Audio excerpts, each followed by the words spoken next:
Let's begin with a small but important correction. When you say, "I did nothing all day," you are already making an assumption, and it's not quite accurate. Because in physics, nothing is a very strict idea. It doesn't mean I didn't go to the gym or I didn't do any visible work. It means the complete absence of activity, no motion, no change, no energy transfer, and that never really happens in a living system. Even right now, as you sit still, your body is astonishingly active. Your heart is beating, pushing blood through thousands of kilometers of vessels. Your lungs are quietly exchanging gases with every breath. Your cells are constantly repairing themselves, building proteins, breaking down molecules, maintaining delicate chemical balances. This is not a small background process. This is an immense continuous operation. In fact, your brain alone consumes roughly 1/5 of all the energy your body uses. And it doesn't wait for you to start working. It's already working constantly. So we need to redefine the idea of doing nothing. What you really mean is you didn't perform obvious, measurable physical tasks. You didn't lift heavy objects, run long distances, or engage in visible labor. But that's only one kind of work. Let's try a simple thought experiment. Imagine a large city at night. From a distance, it looks quiet. The streets are less crowded, the buildings are dark, and the noise has faded. You might say nothing is happening, but that would be misleading. Inside that city, power plants are still generating electricity. Data centers are processing information. Security systems are monitoring activity. Hospitals are running. Traffic lights are still coordinating movement. Countless systems are active, maintaining order and stability. The city is not inactive. It is simply operating in a way that is less visible. Your body is very similar. Even when you are lying still, doing what you call nothing, your internal systems are maintaining a delicate balance. Temperature must be regulated. Chemical reactions must be controlled. Signals must be transmitted accurately. And all of this requires energy.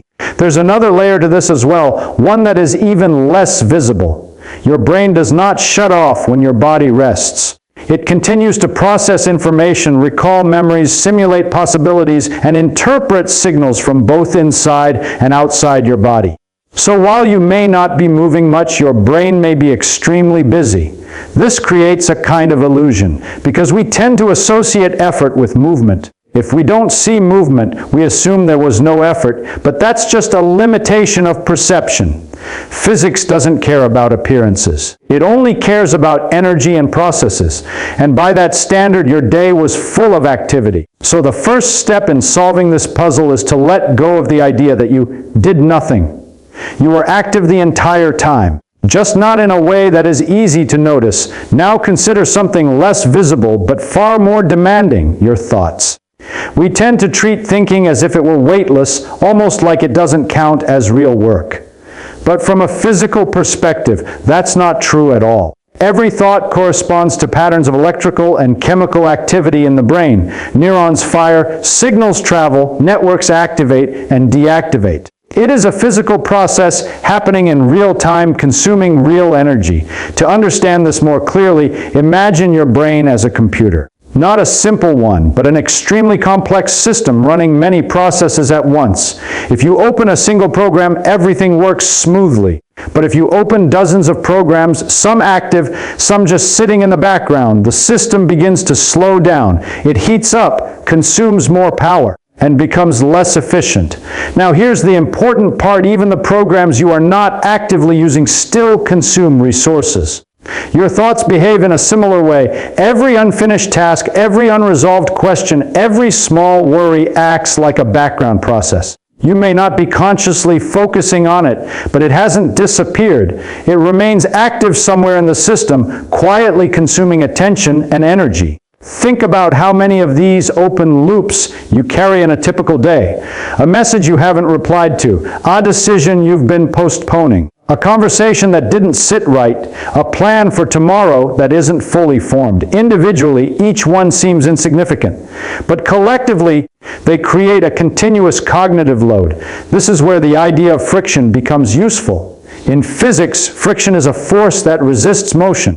It's often small, almost negligible in isolation. But when it is constant, it changes everything. It slows systems down, converts useful energy into heat, and makes simple tasks require more effort. Mental activity has its own version of friction, switching between thoughts, revisiting the same concerns, trying to hold multiple possibilities in mind. These create tiny resistances in your thinking process. You don't notice them individually, but together they make everything feel heavier. Let's try a simple mental experiment. Imagine you are sitting in a quiet room doing absolutely nothing. For a few seconds, your mind might be still, but very quickly, something appears, a thought about what you need to do later, a memory, a question, a random idea. Now imagine trying to hold 10 of these at once, not solving them, not finishing them, just holding them in your awareness. That requires effort, and the effort is subtle because there is no visible movement. But internally, your brain is maintaining and updating multiple streams of information at the same time. There is another complication.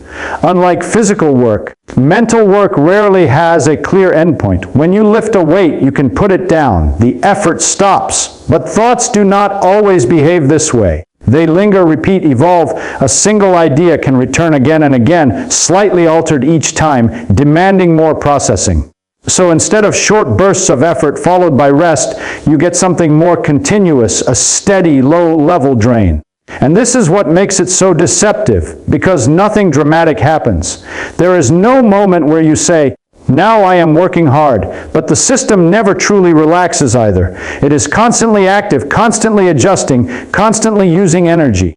So when you reach the end of the day and feel exhausted, it may not be because you did something intense. It may be because you never stopped doing something subtle. Now let's look at this from a slightly different angle, one that comes directly from physics. In everyday thinking, we associate energy with movement. If something is moving fast, lifting weight, or producing visible change, we say it is using energy. That's intuitive.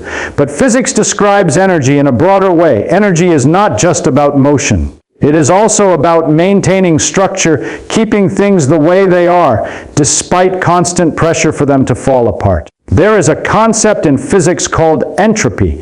You can think of it very loosely as a measure of disorder. Systems naturally tend to move toward higher entropy, toward more randomness, more spreading out, more loss of structure. A simple example. If you drop a glass and it shatters, it doesn't spontaneously reassemble. Order breaks into disorder, not the other way around. Your body is constantly resisting this tendency. It maintains temperature within a narrow range. It keeps the concentration of chemicals in balance. It preserves the structure of cells and tissues. It repairs small damages before they become large ones. All of this is a continuous fight against entropy. And fighting entropy requires energy. Even when you are sitting still, doing what feels like nothing, your body is actively preventing itself from drifting into disorder. It is holding itself together. Now add another layer.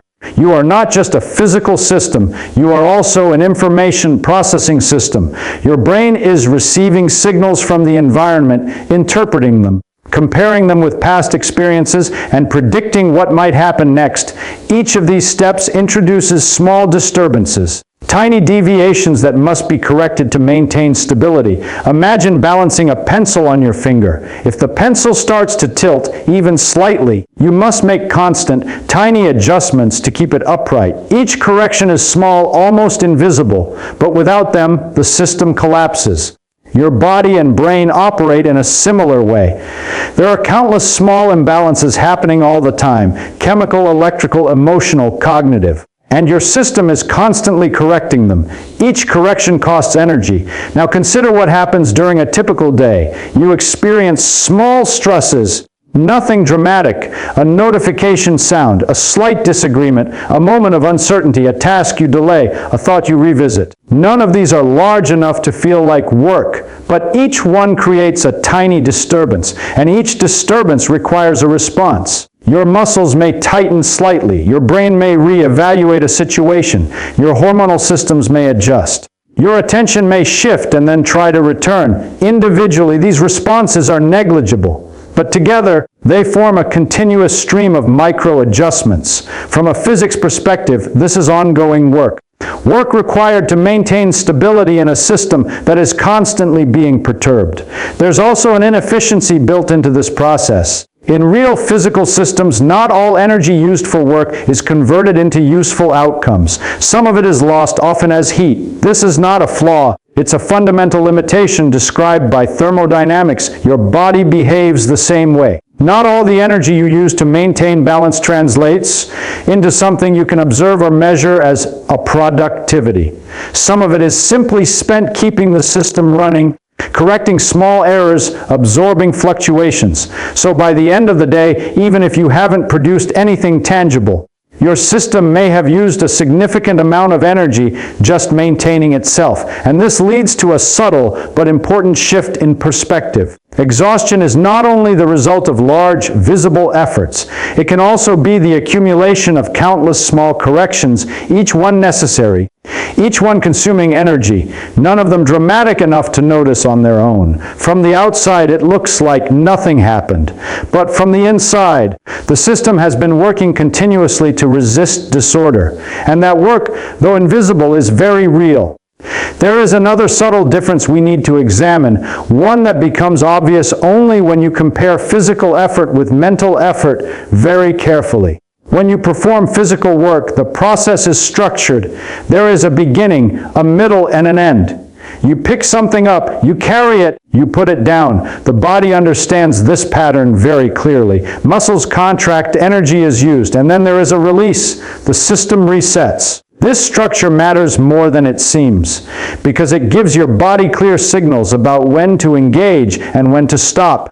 Now compare this with mental activity. There is often no clear beginning and no clear end. A thought does not announce itself when it starts, and it rarely declares when it is finished. It simply appears, evolves, disappears, and then returns again, sometimes minutes later, sometimes hours later. This lack of boundaries creates a very different kind of load.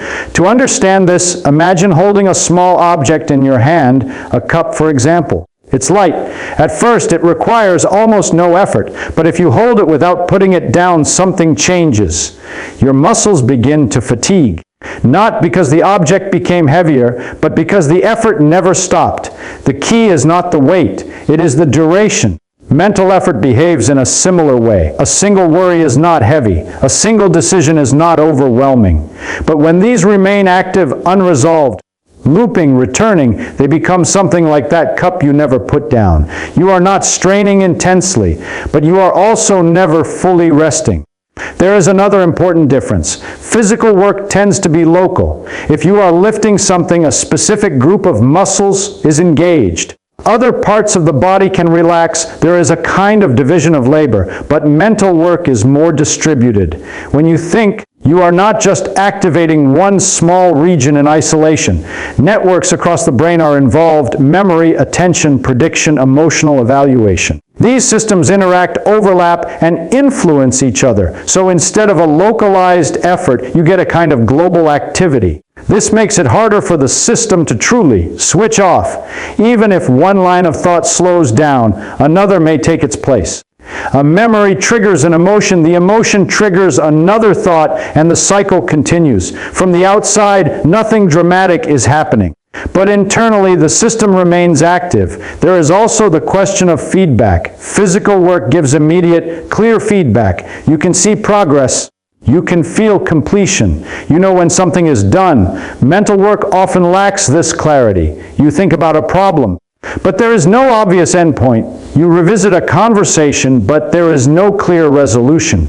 You plan for the future, but the outcome is uncertain. This uncertainty keeps the process open, and an open process continues to consume resources. It's like a machine that never quite shuts down. It doesn't run at full power, but it never fully powers off either. Over time, this continuous partial activity becomes exhausting, not because any single moment is intense, but because there is no true interruption, no clean break, no signal that says, now you can stop. So the system remains in a kind of suspended effort, low level, persistent, and difficult to notice in real time. And by the end of the day, what you feel is not the result of a single heavy task. It is the accumulation of countless light ones that were never put down. Now consider how often you make decisions in a single day. Not big dramatic decisions, those are rare. Instead, think about the small ones. What to eat, what to say, whether to respond now or later, whether something matters or should be ignored, whether to continue what you're doing or switch to something else. At first glance, these seem trivial, but from the perspective of your brain, each one is a problem that must be solved. To make even a simple decision, your brain has to do several things. It has to gather information, compare options, predict possible outcomes, and then commit to one path while discarding others. This is not a passive process, it is computation. And computation requires energy. To understand this more clearly, imagine a very simple machine designed to choose between two options. Even that machine needs rules, processing steps, and some way to evaluate outcomes. Now scale that up to a human brain, dealing not with two options, but with dozens, sometimes hundreds of possibilities throughout the day. Most of this happens so quickly that you don't notice it. But the speed does not mean it is free. There is a concept in psychology often referred to as decision fatigue.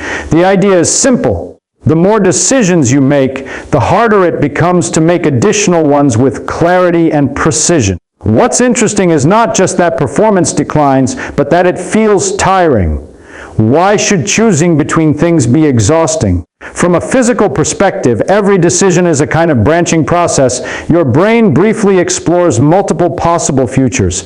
If I do this, then what? And then selects one path. Even if this exploration happens in milliseconds, it still involves activating and coordinating neural circuits. Now imagine repeating that process hundreds of times. Even if each individual decision is small, the total computational load becomes significant. There's also another subtle cost. Every decision you postpone does not disappear. It remains in the system as an open possibility. Your brain has to keep track of it, revisit it, and eventually resolve it. In this way, unmade decisions can be more expensive than completed ones. They continue to occupy space in your mental landscape. This creates a kind of background tension. You may not be actively thinking about the decision, but part of your system is still holding on to it, waiting for resolution. And maintaining that state requires energy. There is also the issue of uncertainty. Many decisions do not have clear right or wrong answers. When outcomes are uncertain, your brain has to simulate multiple scenarios more carefully. It weighs risks, considers alternatives, and tries to predict consequences that are inherently unpredictable. This increases the complexity of the computation. And with greater complexity comes greater energy use. Over time, something interesting happens. Your system begins to adapt by simplifying. It looks for shortcuts, habits, defaults, automatic responses. This reduces the computational burden.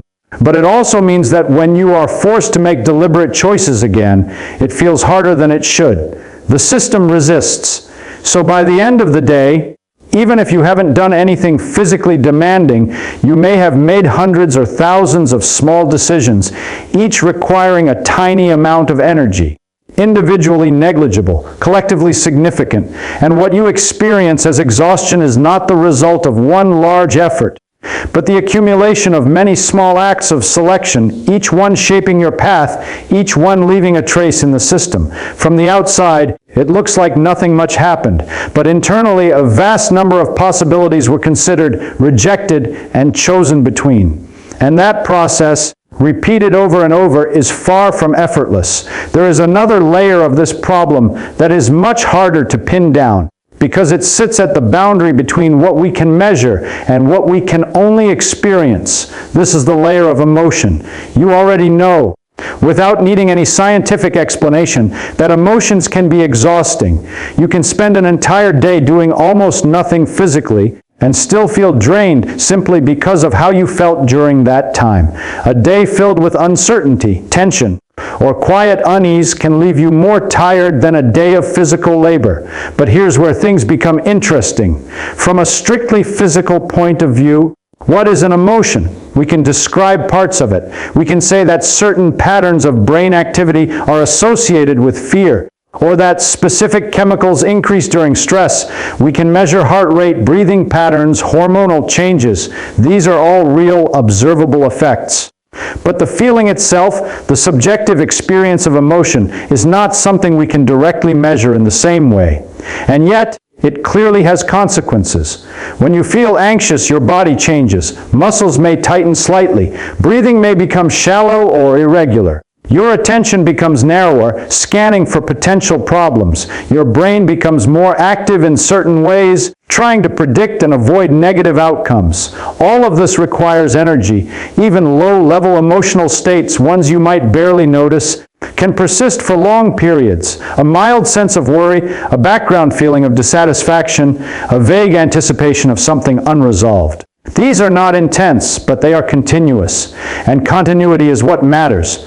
A brief surge of emotion is like a short burst of physical effort. It rises, peaks, and then fades. But a prolonged emotional state is different. It keeps the system slightly activated, slightly tense, slightly engaged. Not enough to demand your full attention, but enough to prevent full relaxation. You can think of it like a machine that is never fully turned off. It's not running at maximum power, but it's also not idle. There is always some current flowing, some process active in the background. Over time, this becomes costly. There is also an important interaction between emotion and thought. Emotions influence which thoughts arise, and thoughts can reinforce emotions. A small concern leads to a thought.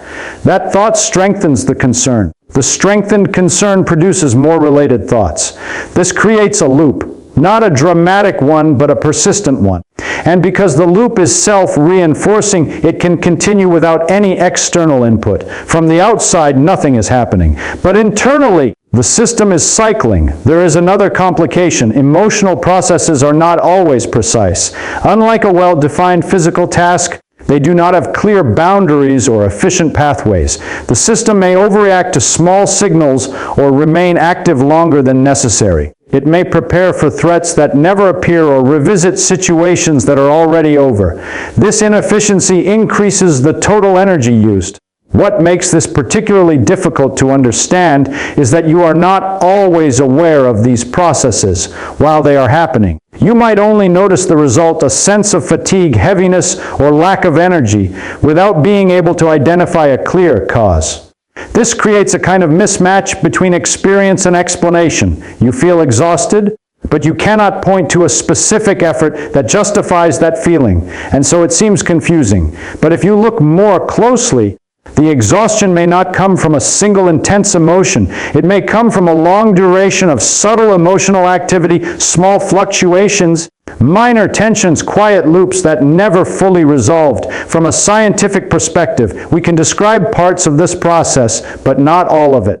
We can measure signals and correlate patterns, but the full relationship between emotional experience and physical fatigue remains incomplete. Which means there is still something mysterious here, something real, measurable in its effects, but not yet fully understood in its nature. There is a subtle mistake that easily slips into your understanding of rest. You assume that if your body is still, you must be resting. But stillness and rest are not the same thing. Rest, in a physical sense, means that the system is not only inactive externally, but also allowed to reduce internal activity, to recover, to rebalance, to return to a lower level of demand. And that is much harder to achieve than it seems. Consider what happens during a typical resting moment in your day. You sit down, pick up your phone, and begin to scroll. There is no physical strain. Your muscles are mostly relaxed. From the outside, it appears that nothing demanding is happening. But internally, something very different is going on. Every piece of information you encounter, a sentence, an image, a notification, requires processing. Your brain must recognize patterns, interpret meaning, evaluate relevance, and decide what to do next. Even if these processes happen quickly, they still require energy. More importantly, they do not occur in isolation. Each new piece of information interrupts the previous one. Your attention shifts, resets, and reorients. It's not a continuous, smooth flow. It's a sequence of small disruptions, and each disruption carries a cost. To understand this, imagine trying to fall asleep in a room where someone lightly taps your shoulder every few seconds. The taps are not painful. They are not even strong enough to fully wake you, but they prevent you from entering a deeper, more stable state of rest. This is what constant low-level stimulation does to your mind. It keeps you in a shallow mode of operation, alert enough to respond, but never relaxed enough to recover. There is also the issue of unpredictability. When you are exposed to a steady, predictable environment, your brain can adapt. It learns what to expect and reduces the amount of processing required. But when the input is constantly changing, new images, new ideas, new bits of information, your brain cannot settle into a stable pattern. It must remain ready to process something unexpected. This readiness requires energy. Even if nothing important happens, the system stays prepared, and preparation itself is a form of work. Another aspect of this illusion comes from the way attention behaves. Attention is not a fixed resource. It shifts, expands, contracts. And every time it shifts, there is a transition cost. Your brain has to disengage from one context and engage with another. If this happens occasionally, the cost is small. But if it happens continuously throughout the day, those small costs accumulate. You may not notice any single transition, but by the end of the day, you feel the sum of all of them. There is also a deeper issue. True rest often requires a reduction in both external input and internal activity. It requires moments where the system is not actively solving problems, not reacting to stimuli, not preparing for the next task. But these moments are rare. Even when external input is reduced, internal activity often continues. Thoughts replay, plans form, memories resurface. The system keeps working even without new information coming in. So you end up in a situation where you believe you are resting, but the system is still active, processing, adjusting, maintaining. This creates a paradox. You feel like you have taken a break, but you do not feel restored. And the reason is simple, though not obvious. You paused visible effort, but you did not reduce total activity. From a physical perspective, the system never entered a low-energy state. It merely changed the type of work it was doing. So by the end of the day, the accumulated activity remains. And what you experience is not the failure of rest itself, but the absence of true rest hidden beneath the appearance of doing nothing. The brain is one of the most energy-intensive organs in the human body. Despite accounting for only about 2% of total body weight, it consumes roughly 20% of the body's energy. This alone is remarkable. But the reason becomes even more fascinating when you consider what the brain is actually doing. It is not just passively waiting for instructions or sitting idle until you perform a task. It is actively running simulations of reality at every moment. It predicts outcomes, reconstructs memories, interprets sensory input, and constantly monitors both the internal state of the body and the external environment. Even when you appear to be doing nothing, your brain is engaged in countless parallel processes. These processes are computationally expensive. Each thought, each tiny prediction, each micro-evaluation consumes energy. Some of these processes are conscious, the thoughts you are aware of, like planning what to eat or recalling a conversation. Many more occur unconsciously, influencing decisions, adjusting bodily states, and preparing for potential threats before you even notice them. The cumulative effect is enormous, even if the individual processes seem insignificant. Imagine trying to simulate every possible outcome of a single choice. Your brain evaluates probabilities, weighs consequences, and adjusts internal parameters accordingly. Now multiply that by the number of choices, small and large, that you encounter in a day.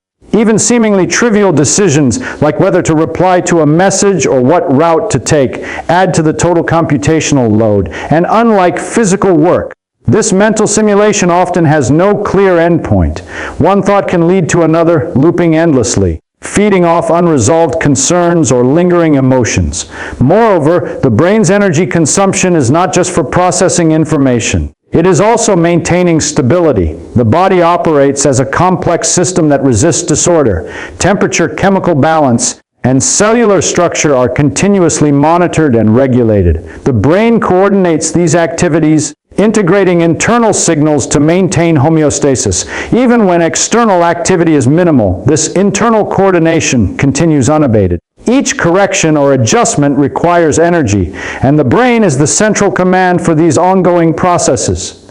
Emotions further increase the workload. Subtle feelings of anxiety, anticipation, or mild stress, even if not consciously recognized, keep neural circuits active. Emotional states interact with cognitive activity in complex ways. Thoughts influence emotions, and emotions influence thoughts. This creates loops that can persist indefinitely, generating additional internal, micro tasks that the brain must handle. Unlike lifting a physical object, which has a clear start and end, these mental and emotional processes are continuous and often invisible. From an evolutionary perspective, this heavy energy investment makes sense. Humans survived and thrived because of the brain's ability to anticipate, simulate, and adapt. But that same capability comes at a cost. Even when you sit still, the brain is running millions of simulations per second, managing a vast network of processes and maintaining bodily stability. The result is that your energy is being consumed, your system is working, and you feel exhausted, not because of visible physical effort, but because of continuous invisible work. By the end of the day, even if you think you did nothing, your system has performed one of the most complex tasks known in the universe, maintaining a conscious, living, adaptive body. The visible calm of your day hides the relentless activity within. Every heartbeat, every neuron firing, every unresolved thought or minor decision contributes to this ongoing expenditure of energy. Exhaustion in this sense is evidence of the brain's extraordinary and invisible work, a reminder that doing nothing is a misperception and that being alive and conscious is by itself profoundly demanding. Even with all this understanding, there remains a limit to what we can fully explain. Human experience is complex, and fatigue is not purely a physical or mental phenomenon. It is an emergent property of the interaction between body, brain, and consciousness. Science can describe many of the mechanisms that contribute to exhaustion: neural activity, chemical changes, energy consumption, micro adjustments to maintain homeostasis, emotional loops, cognitive load, decision-making processes. Yet there is no complete formula that allows us to precisely calculate how tired someone will feel at the end of a day. One reason for this is that human systems are nonlinear. Small changes could have disproportionately large effects. A brief worry, a minor annoyance, or even subtle environmental fluctuations can amplify internal processes in ways that are difficult to predict. Two people performing the same physical or cognitive tasks can experience vastly different levels of fatigue because their internal responses differ. Hormonal levels, previous experiences, emotional sensitivity, and even genetic predispositions all interact to create a unique internal environment. Fatigue is therefore not simply a matter of calories burned or tasks completed. It is the cumulative effect of countless interacting variables, many of which are hidden from view. Another complicating factor is the subjective nature of experience. You can measure neural activity, hormone levels, and metabolic rates, but these measurements only capture part of what it feels like to be exhausted. The qualitative experience, the sense of heaviness, the mental fog, the difficulty concentrating, emerges from a combination of physical, chemical, and informational processes. These emergent properties are not easily reducible to individual mechanisms, making them difficult to study or predict with precision. Even modern neuroscience struggles to fully map the relationship between mental effort, emotional states, and perceived fatigue. Brain regions communicate in highly complex networks that can adapt dynamically. One area may increase activity while another compensates, and the result is a system that functions efficiently but is energetically costly. The interplay between conscious and unconscious processes adds another layer of complexity.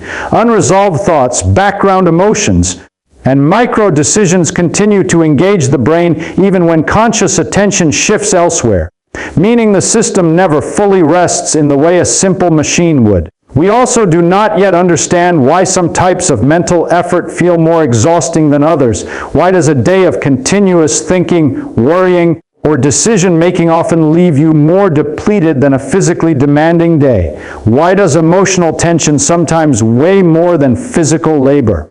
These questions highlight the limitations of current scientific models. Energy expenditure alone does not account for subjective experience, and mental or emotional work cannot be measured in the same straightforward way as lifting, running, or performing visible physical tasks. There is also the factor of recovery. Sleep and rest partially reset the system, but even these are not perfect. Sleep quality can be disrupted by lingering thoughts or emotions, subtle stresses, or even the micro adjustments the body continues to make throughout the night. As a result, fatigue can accumulate across days, creating long-term effects that are not easily reversed. Ultimately, exhaustion is the visible tip of a vast, invisible iceberg of processes. It is evidence of constant activity, of the body's fight against disorder, of the brain's relentless computations, of emotions and thoughts weaving together in complex patterns. It is real, measurable in its effects, yet partially mysterious in its origins. Despite all we know about physiology, neuroscience, and psychology, the precise mechanisms behind why you feel exhausted after doing nothing remain only partially understood. This uncertainty does not imply weakness or failure. It reflects the inherent complexity of living systems. Your fatigue is a signal that countless processes, many invisible, many ongoing, have been active. It is a reminder that even in stillness, the system is never idle, and that the mystery of consciousness and embodied experience continues to challenge our understanding of reality. Returning to the original question, why do you feel exhausted after a day when it seems like you've done nothing, requires a deeper understanding of what doing nothing really means. From everything we've explored, it becomes clear that no matter how still you are externally, your body and mind have been incredibly active. Your system has been running a series of complex processes, some visible and measurable, others subtle and almost imperceptible. Your heart has been pumping blood, your lungs have been exchanging gases, your cells have been repairing and maintaining delicate structures, and your brain has been running countless simulations of reality. Each of these processes has consumed energy. Each has required continuous regulation and adjustment.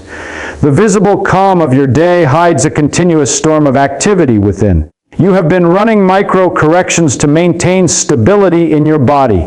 Temperature, blood pressure, chemical balances, and cellular integrity are all being monitored and adjusted without conscious input. Each small adjustment may seem trivial, but the total energy expended across all these systems adds up. It is not unlike a city at night that appears quiet from the outside, but is actually alive with activity, power stations generating electricity, hospitals functioning, security systems monitoring the streets. From the outside, nothing seems to happen, but internally everything is running. The same is true of your body. Your mental activity has also been a major contributor. Thoughts are not free. Each thought triggers neural activity, which consumes energy. Even seemingly simple or idle thoughts require computational work in your brain. Unresolved tasks, pending decisions, minor worries, and reflections all occupy mental space and maintain background cognitive load. These open loops prevent the brain from entering a truly restful state. Each unresolved question or anticipated decision consumes resources, much like a machine running multiple programs in parallel, never fully idle. Mental effort, unlike physical effort, rarely has clear boundaries, and the absence of clear endpoints means that cognitive work continues even when you are not consciously focusing. Emotions further amplify this effect. Anxiety, anticipation, mild stress, or subtle tension keep neural and bodily circuits engaged. Emotional states are intertwined with cognitive activity, creating feedback loops that reinforce both thought and feeling. Even low-level emotional tension requires energy to maintain, contributing to fatigue in ways that are difficult to measure. You may not be consciously aware of these micro-tensions, yet they accumulate over the course of the day, subtly draining your system. Decision-making, even in small forms, adds another layer of hidden work. Each choice, what to eat, what to say, whether to respond, what task to prioritize, requires information gathering, evaluation of alternatives, prediction of outcomes, and commitment to a path. Even minor decisions require coordination across multiple brain regions and consume measurable energy. Postponed or unresolved decisions continue to occupy cognitive resources, creating persistent low-level mental activity. By the end of the day, what you experience as exhaustion is the cumulative result of all these invisible processes, the continuous maintenance of bodily order. the computation of mental tasks, the regulation of emotions, and the energy used in countless micro-decisions. Exhaustion is not necessarily the consequence of physical effort alone. It is evidence of the constant, complex, and highly energy-intensive activity required simply to exist as a conscious, living being. In this way, the perception of doing nothing is misleading. You are never idle. The visible stillness of your day belies the invisible, intricate work performed within. Your fatigue is a signal, a reminder that being alive is a process of extraordinary complexity, and that the most demanding tasks often occur beneath the surface, hidden from sight. To feel exhausted after doing nothing is not a failure, but proof of the remarkable systems working tirelessly to sustain you. It reframes rest, effort, and even consciousness itself, suggesting that the most fundamental work we do is maintaining life, awareness, and the delicate balance between order and disorder, continuously, invisibly, and inexorably.